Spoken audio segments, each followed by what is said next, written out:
Alright, so what's up? In this video we're going to be covering the difference between calls and emails, so let's go.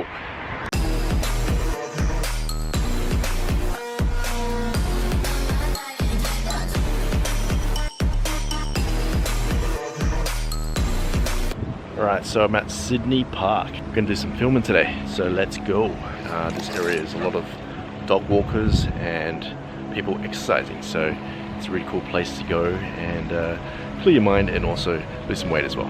So the past few months I've been working in sales and I've been trying to improve the way I close my deals. So I was going through some training, and one of the trainings said that it's better to send emails rather than to call them, because if you send out an email, they will respond and then you can book the appointment. But if you call them, you're becoming an annoying pest. You know, it's better to send out emails. So I did that for about 2 months, and unfortunately I couldn't close any deals. I couldn't get any appointments. Well, I got appointments, but I couldn't close any deals. And the sales cycle was really poor because it took me a long time to close a deal. So then I realized calling is a lot better, more effective than emails. So let's cover that. One of the reasons why calling is a lot more effective than emails is simply because calling, you actually get their attention straight away. They might be busy, 100%, they're always busy, but you get their attention first. And when you get their attention, you'll be able to convince them to continue talking to you. But with an email, when you send out an email, they'll simply just read it and they'll just ignore it, just like all the other millions of emails that they receive. The problem with emails is that people can easily ignore it. They'll just ignore your emails, and it makes it easy for them to dodge the appointment. And also, you have to wait a long time to book an appointment. However, when you call people up, it's extremely uncomfortable. But the thing is that you'll be able to get their attention, and therefore you'll be able to book the appointment a lot quicker. So in a way, you compress time. And that's what I really love about phone calls, is that you reduce time. It can take you weeks to get an appointment via email. When you pick up the phone and call them, you'll be able to get an appointment straight away. So what's the best method? So what you do, you pick up the phone and you simply make the call. It's that simple.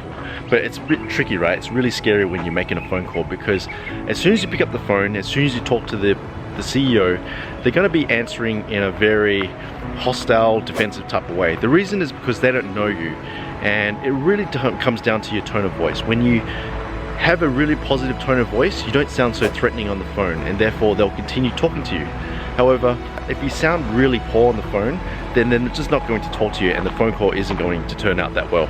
The biggest trap with emails is that you feel too comfortable. It's too comfortable to send out an email, and you trick yourself, you deny yourself, thinking that you're being productive and you're trying to book appointments via email and it's more effective. But that's actually wrong, because email is not as effective as phone calls. So don't delude yourself, don't fall for the trap thinking that emails is a lot better than making phone calls.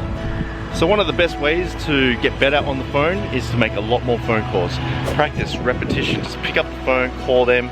You're gonna feel very awkward when you're talking to them on the phone, but the more you do it, the better you're gonna get, and the more persuasive, and you're gonna close a lot more appointments. One of the biggest mistakes with emails is that when you send out an email, it makes it so easy for them just to ignore you. I used to get responses where people say, oh, I'll talk to you middle of next year because I'm just too busy.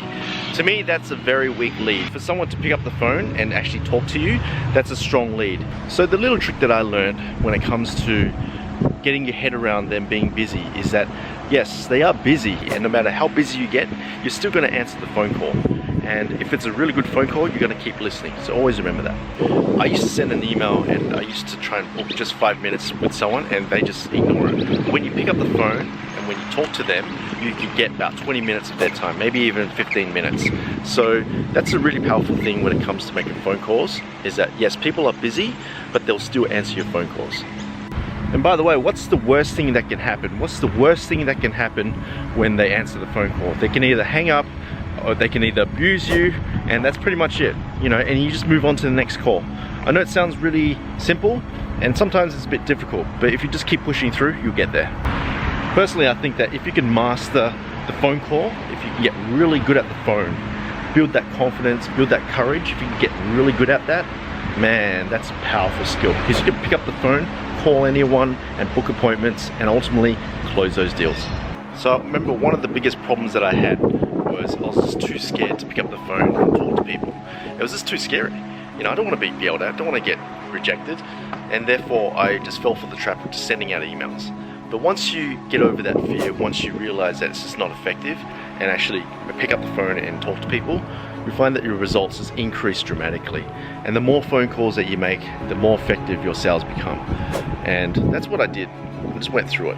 One thing I love about calling is that you have the ability to build rapport with people instantly, and it's a lot more effective than email.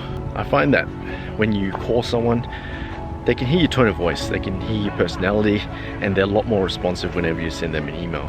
So make sure that always try and, with every lead that you get, try and make a call, try and talk to them, try and connect with them on the phone. Once you do that, emailing is a lot easier. And keep in mind that the ultimate goal really is to have the ability to make a lot of phone calls and to get through to them.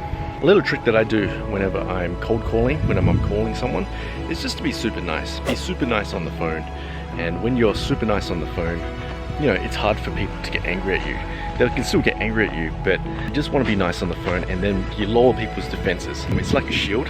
You know, they'll open up to you, then you can have a pretty good conversation. If you can get this right, if you can get the phone calls, if you close enough sales and everything, you get to live an awesome life. So there's another friendly reminder that if you can get this right, if you can close enough deals, if you can overcome your fear, in making these phone calls, set those appointments and close those deals, you'll be living in a really great place. So if you like this video, make sure you hit the subscribe button, and it will mean a lot to me, alright? So to learn a lot more about sales, marketing, finance, hit the subscribe button, and I'll see you guys in the next one. Thanks.